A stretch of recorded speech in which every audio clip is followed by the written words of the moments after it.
hard to just kick back on your deck and enjoy the sun when either there isn't sun or it's 30, 40 degrees below zero. I miss having to go out to the outhouse to go to the bathroom because you got a sense of the temperature immediately. Outside of city limits, there are no building permits, and so you can build your home. We've seen them built out of Connex trailers. We've seen them built out of pallets. People ask me a lot why I don't want to go on some camping trip with them, and I tell them that because I live basically that way every day.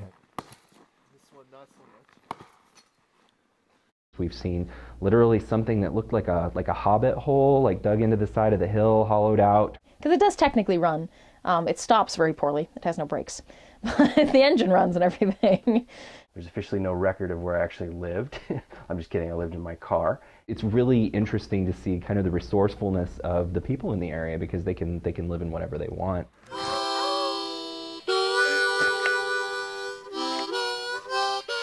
There's a bit of a zen to cabin living that really appeal to people.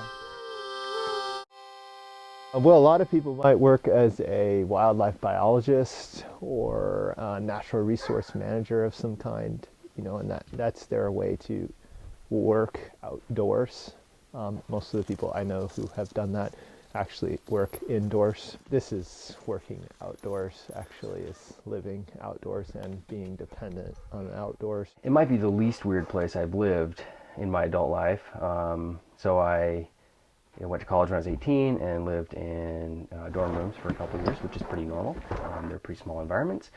And then I moved to Fairbanks after those couple of years in my vehicle and lived in dry cabins. And to be honest, this is the smallest dry cabin I've lived in Fairbanks, but it's also the most comfortable. So I like the idea of building a small cabin because I didn't think that I needed anything larger. And I also like the idea of being able to move it. Living in a small space, one advantage is living in a small dry cabin is it's incredibly affordable. Making good use of outdoor living space I think is really important. In more moderate climates in the lower 48, you can make really good use of porch space. In Fairbanks, it's tough.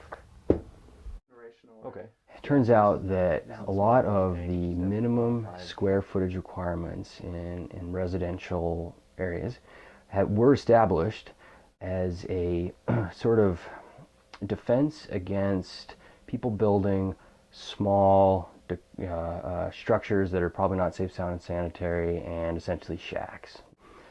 But using square footage as a proxy for quality of construction, I don't think there's any rational or practical reason why those two things are correlated or should be correlated, but I think they have been.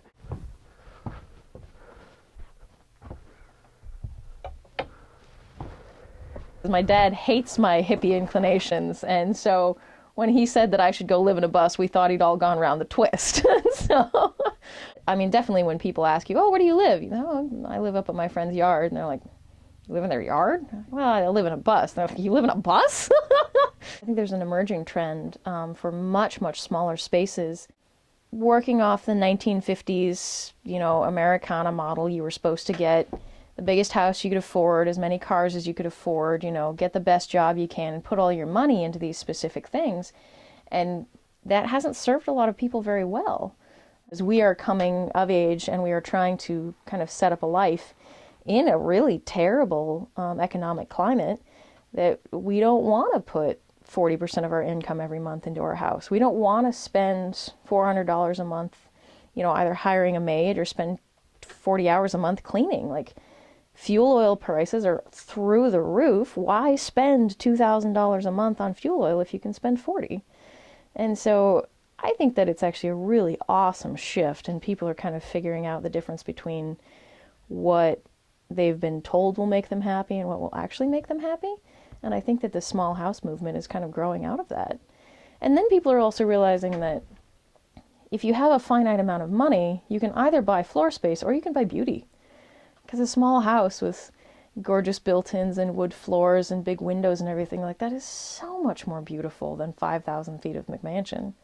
And it's much more individual as well. And especially in the last 20 years with the millennial generation, individualism is something that's being so highly prized that I think, again, the small house movement is something that dovetails in very nicely with that. The rugged Alaska pioneer mindset still exists here, where they feel that the best use of their property is the one that has the fewest restrictions. The more restrictive zoning is actually usually the more profitable pieces of property. Up here, people still steadfastly hold on to, I want to be able to do whatever I want with my property. And that's definitely Alaskan, and so that's why that has been allowed to persist for so long. You have everything in the borough from very traditional single-family home connected to running water with sewer and municipal services, all the way to the off-the-grid cabin that they built in a weekend. And it's a really unique hodgepodge of housing here. 97% of the borough is general use now, which is the descendant of the unrestricted use zone. They didn't want to call it unrestricted because there are a few small restrictions, like if you want to build a nuclear power plant, you need a conditional use permit and has to go before the planning commission. So a couple of very, very small regulations. I really enjoy the lifestyle. I never anticipated enjoying it so much, but I really appreciate the simplicity, trying to maintain a household with modern appliances and running water is very hard to do in a cold climate like ours. Last fall there was a big ice storm. Town goes dark, and we're just fine up here because we're completely independent from that power grid. We use solar panels and a battery bank for our power. We haul in water, and we really enjoy this kind of lifestyle. I decided, I was like, I really want to live in a cabin that has a wood stove, it doesn't have running water. I just wanted to see what that was like, and I found it really rewarding to be living so directly with the elements. I definitely think that it's sad that a lot of places have just become really standardized. I think people's creativity is lost, and to live really authentic lives, I think that's lost. A lot of history and simple living is kind of just denied you, and you aren't able to have a more simple existence because it's considered illegal. The ability to build whatever you want and not have to have society at large deem it beautiful or deem it visually appealing, or it really opens things up for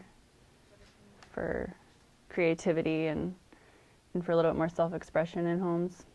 We're seeing bigger houses because, you know, prosperity in general is better now in the 21st century than it has ever in, you know, history of humankind. You know, as we consume more and more and gain more goods, we find that these goods start consuming us. It seems to me that there are people, particularly young people, seeing this, you know, and want to kind of buck the trend, and so as a result, you start seeing, you know, tiny cabins and tiny homes, and I don't want to live that way. I don't want these, you know, this consumer lifestyle to take over my life. Once you live in a cabin, your whole kind of way of life changes a bit. There's a zen to walking the long trail up the hill, you know, carrying our water. I like that. I like it more in retrospect than actually carrying it sometimes, because it's When you build large homes and they're not quality crafted construction, then people don't really understand what is quality and what is craftsmanship. And we've lost that. We've definitely lost that. The cabin itself really does keep you closer to nature and the outside. The small is always going to be better for the earth. It uses less energy, uses less materials to be built. Takes up less space on the ground itself, and I think in some ways better for our well-being, actually, because we grow to the size of our cage, kind of like a goldfish or chameleon. Well, I mean, if someone said I could never do what you would do, I would say, well, what do you think you'd be missing? Because, I mean, I have all the amenities that anyone else in a dry cabin would have. Admittedly, it's a little chilly in here in the winter, but that's just one of those things where I choose to get around that, and it's a good trade-off for me. I would much rather pay the lower amount of money and wake up a little cold some days. But I mean, I've got heat and lights and stove and fridge, and I bake bread and eat cookies and have tea with my friends. Like, what are you missing? I've got way more windows than most people. got sunshine coming in. So really, I think, again, they don't really stop and think about what you can do with a tiny space. It's really neat when you really think about it, what the connection that you have with your environment when you start to live in a different way. And I think that that's really, really important in what's going to ultimately create a more balanced world or a less balanced world. I would say that a lot of people have not asked themselves the question of whether or not their big house makes them happy. And in fact, I think a lot of people might realize that living in a really large space, in fact, does not make them happy.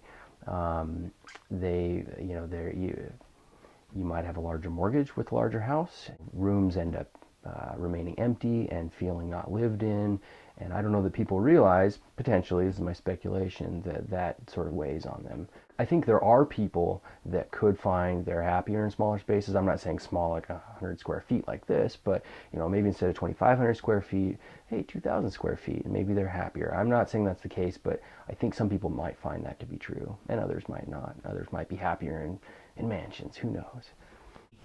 Because humankind has had to live without these modern conveniences of big open spaces, electricity, technology, iPhones. The amount of time it takes to adjust is just the blink of an eye, really, because we're just reverting back to what our grandparents did probably growing up, and then their grandparents before that.